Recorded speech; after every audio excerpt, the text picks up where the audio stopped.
warahmatullahi wabarakatuh. Welcome to Kanal Kenal. Kanalnya kesehatan mental. Kesehatan mental bukan pilihan. Halo Sobat Kenal.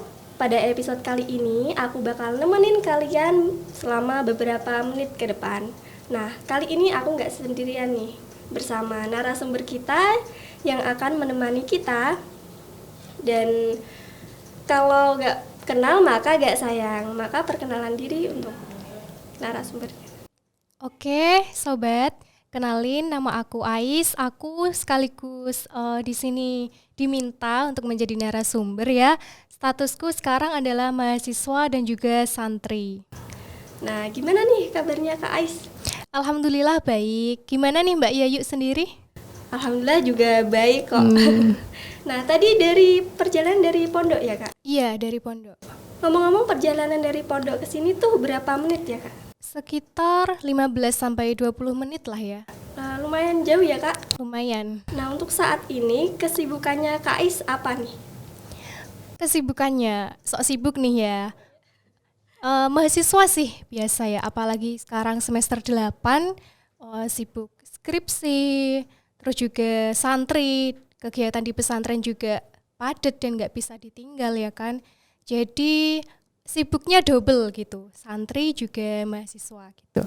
Apalagi di bulan Ramadan ini. Iya, pasti. Sangat padat kegiatannya. Nah, Sobat Kenal, ada yang tahu gak kita akan bahas apa di episode kali ini? Pada penasaran kan kita mau bahas apa?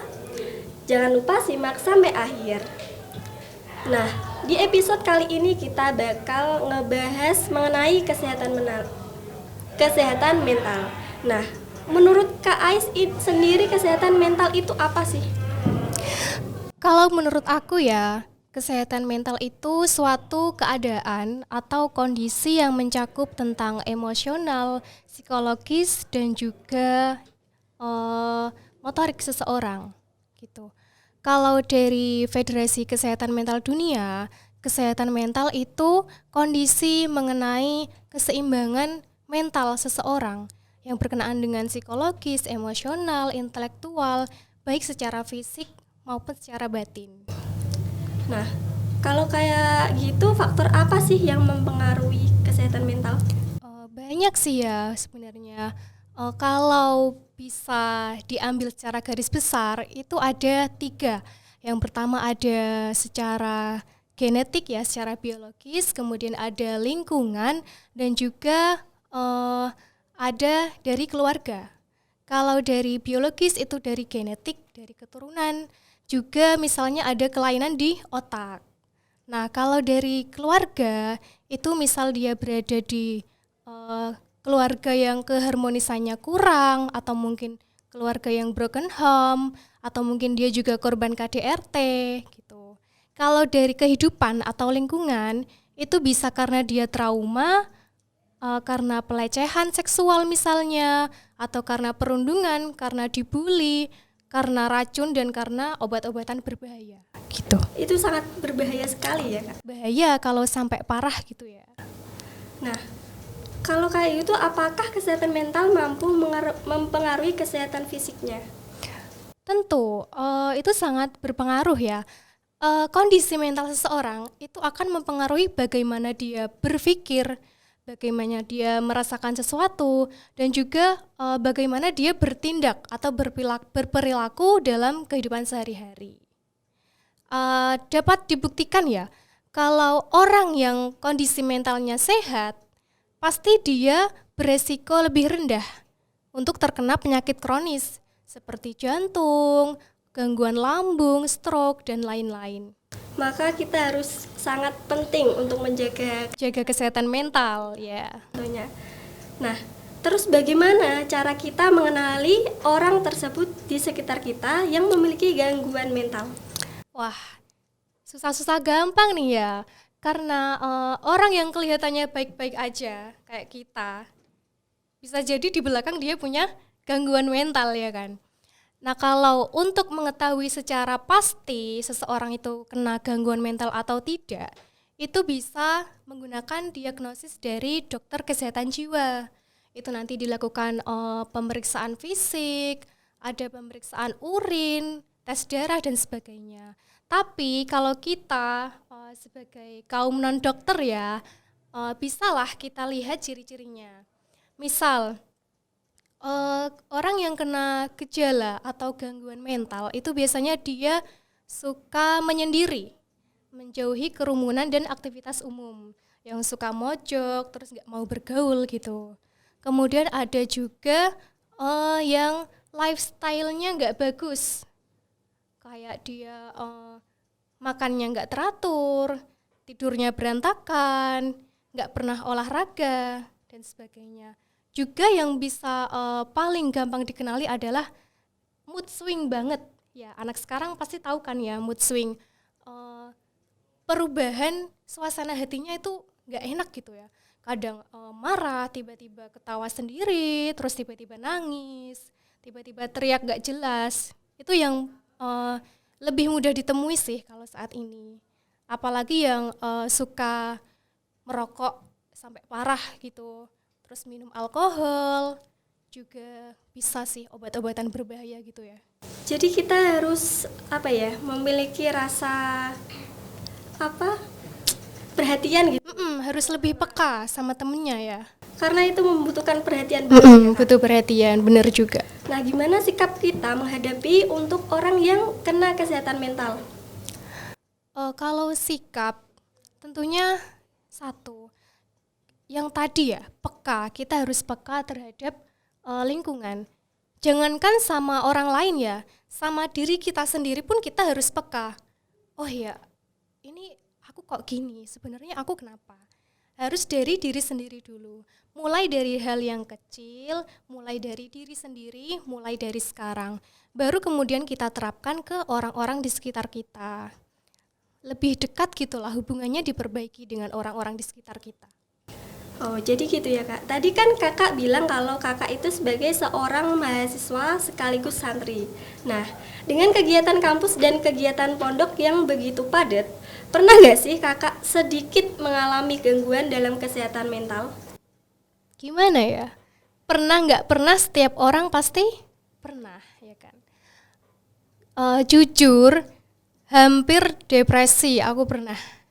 Hampir depresi ya. Kenapa? Karena di situ tugas kuliah juga numpuk ya kan, ada tugas penelitian dan sebagainya, ada praktek, terus juga di sisi lain di pesantren juga banyak kegiatan padat dan nggak bisa ditinggalkan. Toh di situ juga ini satu tubuh loh, ya kan? Ini satu tubuh, nggak bisa terus menerus dikejar deadline seperti ini seperti itu, ya kan?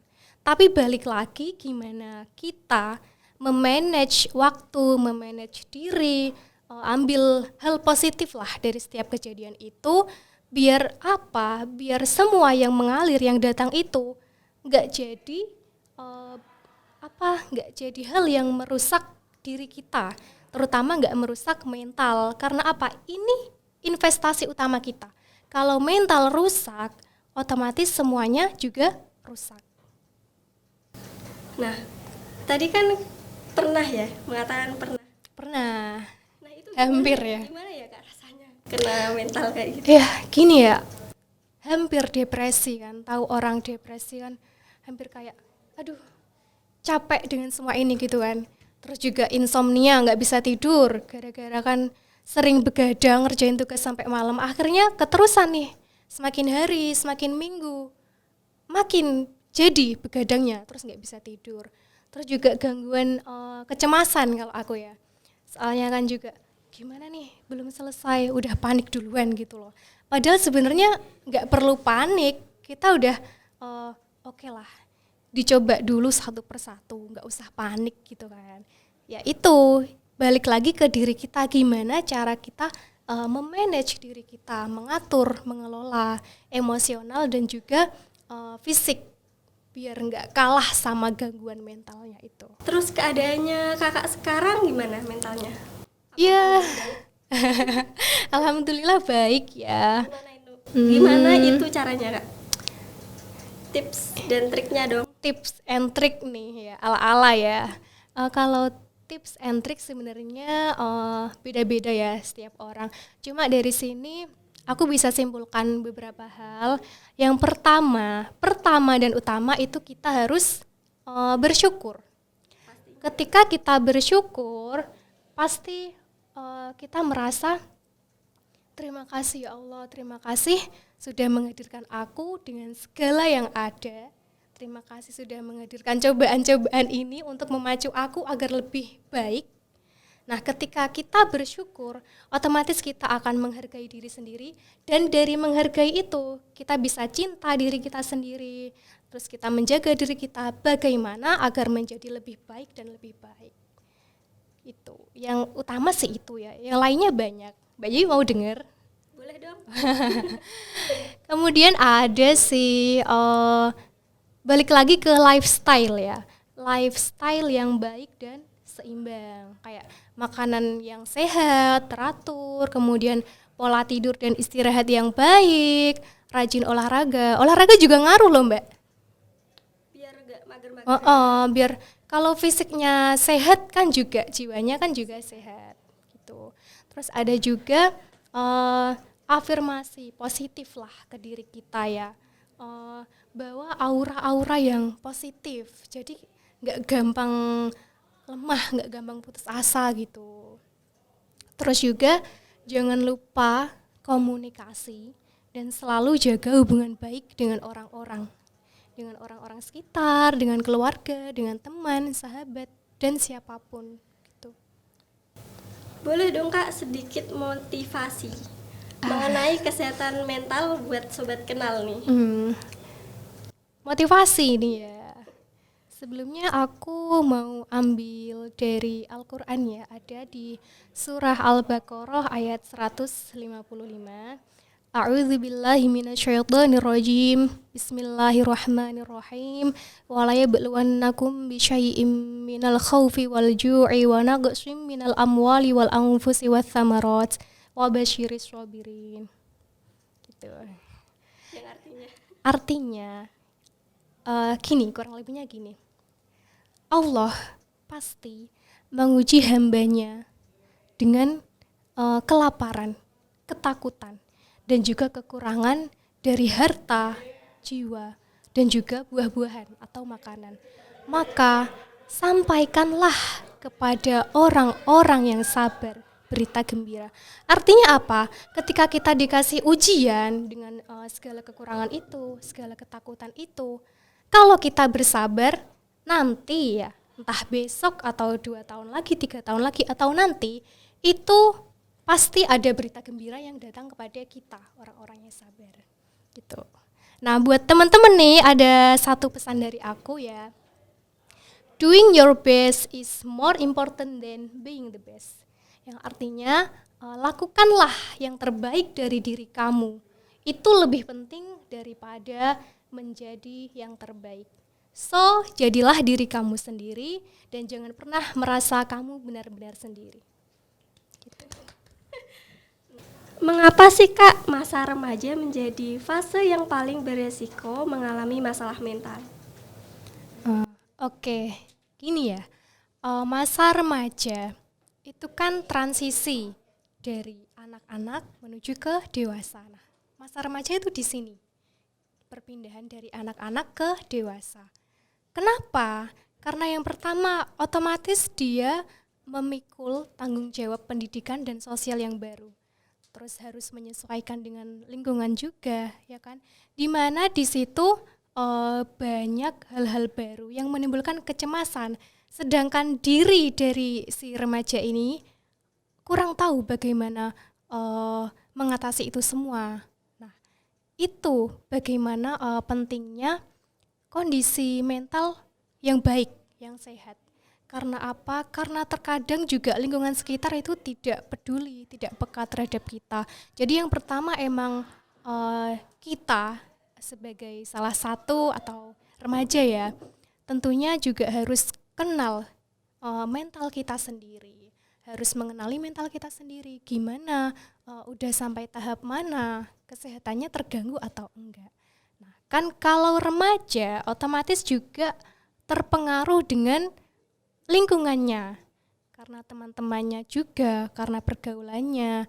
Bisa jadi dia yang terkena gangguan mental atau bahkan dia yang menyebabkan gangguan mental orang lain. Nah, keduanya itu juga harus dicegah ya, diperhatikan dengan baik. Karena nggak cuma mental sendiri yang penting, tapi mental orang lain juga penting. Nah, nah, sobat kenal, kesehatan mental itu sangatlah penting ya. Karena karena hal tersebut, maka kita harus menjaga kesehatan mental kita. Nah, sudah beberapa menit kita menemani sobat kenal, maka kami pamit dan sampai jumpa. Terima kasih. Wassalamualaikum warahmatullahi wabarakatuh.